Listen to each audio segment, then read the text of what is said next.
augmenter ses revenus des recettes touristiques et travaille sur une stratégie visant à atteindre une croissance rapide dans ce secteur vital qui varie entre 25% et 30% par an. En octobre dernier, la Banque centrale d'Égypte a annoncé que les revenus du tourisme pour l'Égypte au cours de l'exercice 2021-2022 ont dépassé les 10,7 milliards de dollars.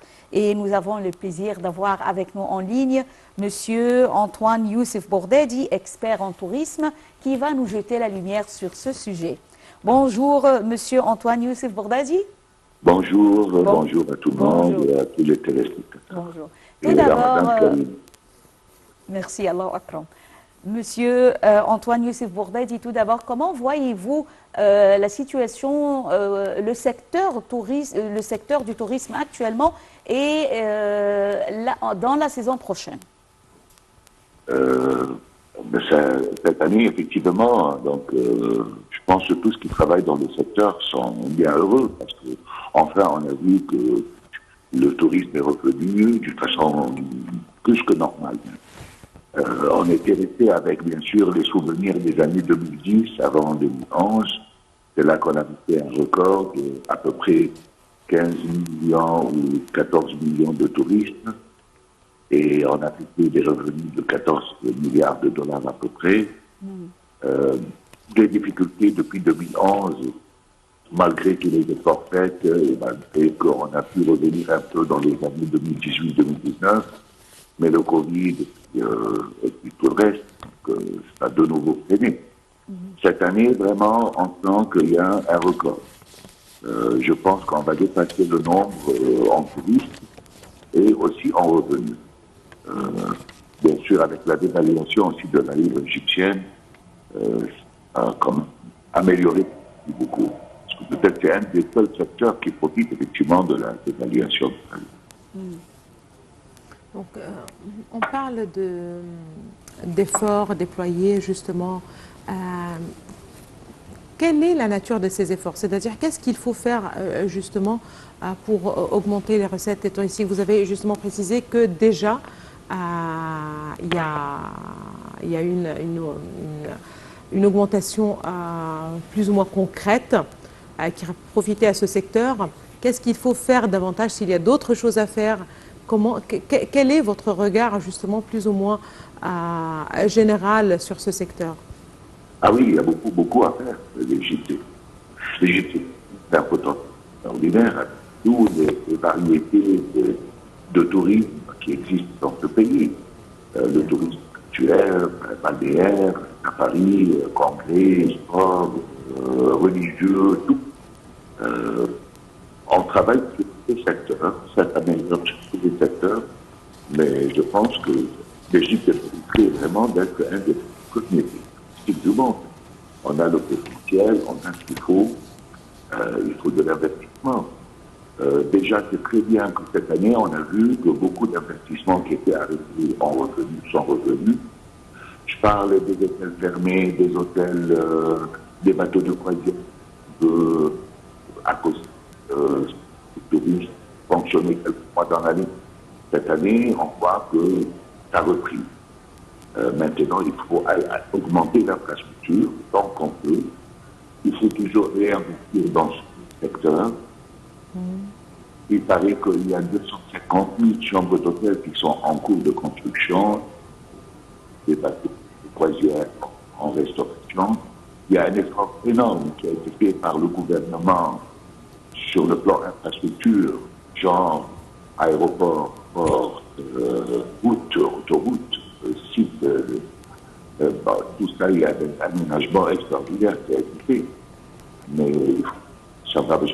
Et tant que la route vit, tant qu'il y a des revenus qui viennent, tant qu'on puisse développer les autres secteurs, le service, l'établissement hôtelier, le rang, le transport, tout ça. Tout à fait. Donc c'est vraiment, c'est une économie. Le tourisme, c'est une économie. Et il faut vraiment qu'elle tourne tout le temps d'investissement et c'est un revenu rapide quand tout se passe bien. Oui, Monsieur Antoine Youssef Bourdadi, est-ce que vous voyez que le retour des avions charter en Égypte a lui aussi eu un effet positif sur la promotion du tourisme? Ah oui, bien sûr. C'est le groupe. Ça, c'est que vous savez, le reste très cher, pas suffisamment potentiel de charter. Nous avons un tourisme basé sur le charter. Un des gros problèmes d'Égypte, c'est l'air. Et le problème, quand il n'avait pas vraiment beaucoup de potentiel, beaucoup de demandes, c'était le cercle vicieux, la boule ou l'œuf.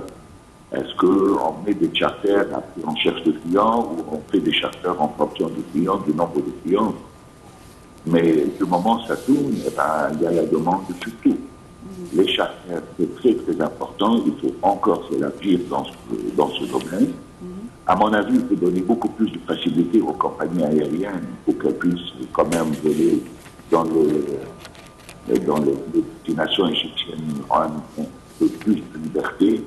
Je pense que c'est peut-être un grand effort pour les vols intérieurs, qui est encore monopolisé par Égyptair. Il y a quelques compagnies, bien sûr, qui font des internes, mais je pense que là, il faut revoir un peu la politique. Ça va beaucoup, beaucoup aider pour même développer un autre genre de tourisme, à part le tourisme que nous avons. Le tourisme de longue, le tourisme de overlay, une journée de visite, tout ça, on a besoin d'aéroports, on a besoin de charters, on a besoin d'un aérien qui soit pas excessivement cher. Et ça permet le transit aussi, le tourisme de avec 24 heures de transit, avec 18 heures de transit. Il y a beaucoup de pays basés sur.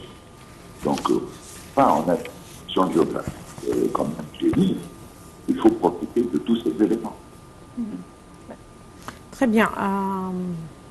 On parle de tourisme, on ne peut pas ne pas évoquer cette dernière découverte, puisqu'il s'agit de plus de 2000 têtes de bélier qui ont été justement découvertes. Il s'agit de têtes de bélier momifiées datant de l'ère ptolémaïque et qui ont été découvertes dans le temple de Ramsès II à Abydos. Donc, encore une fois, on parle d'une nouvelle découverte archéologique. Avec chaque découverte archéologique, il y a plus de révélations sur l'Égypte ancienne, sur certaines périodes de l'époque pharaonique de l'Égypte ancienne.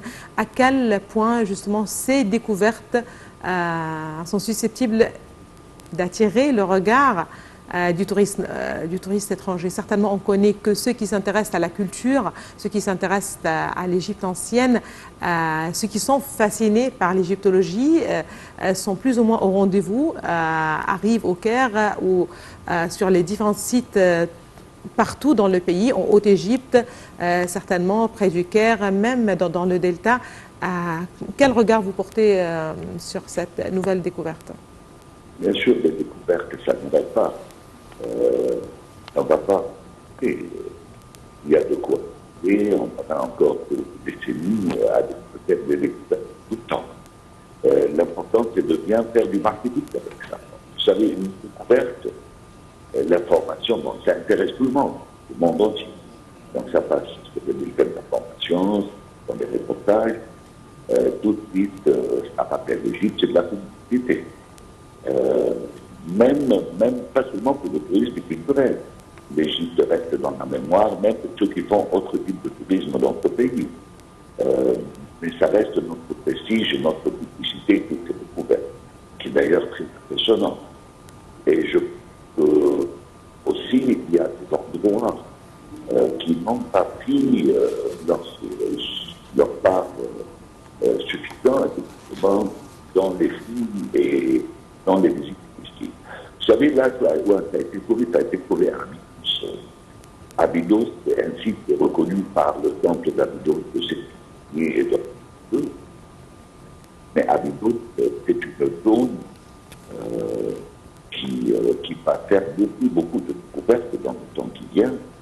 Et c'est une zone, je pense, il faut prendre plus d'importance à cette zone-là, parce que ça peut être des gens extraordinaires. Encore Vous avez Takara. Ça, c'est une métropole où on trouve tout le temps des choses qui sont très célèbres. Abydos, beaucoup à faire, beaucoup à faire. Ça fait développer une province qui est très peu visitée. La province de Sourag et de Nanga Hammadi, ces provinces, ils doivent avoir part du tourisme. Il y a un très beau musée à Sourag que personne ne visite, malheureusement, parce qu'il y a très peu de visiteurs.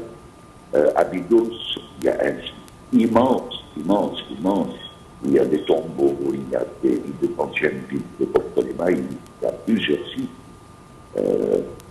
Il n'y a pas d'autre même. Il faut le mettre sur des programmes. Ces découvertes, il faut que ça continue, il faut appeler ça, suivre à développer ces endroits, que ça soit visible, les mettre sur les programmes, les mettre sur les itinéraires, les mettre sur le plan, sur la carte. Si on parle du tourisme, Tout à fait. c'est notre prestige. Tout à fait, tout à fait. Oui. Bien, nous vous remercions infiniment, Monsieur Antoine Youssef Bourdadi, expert en tourisme et guide touristique, pour ces explications. Merci d'avoir été avec nous en ligne. Merci, Donna.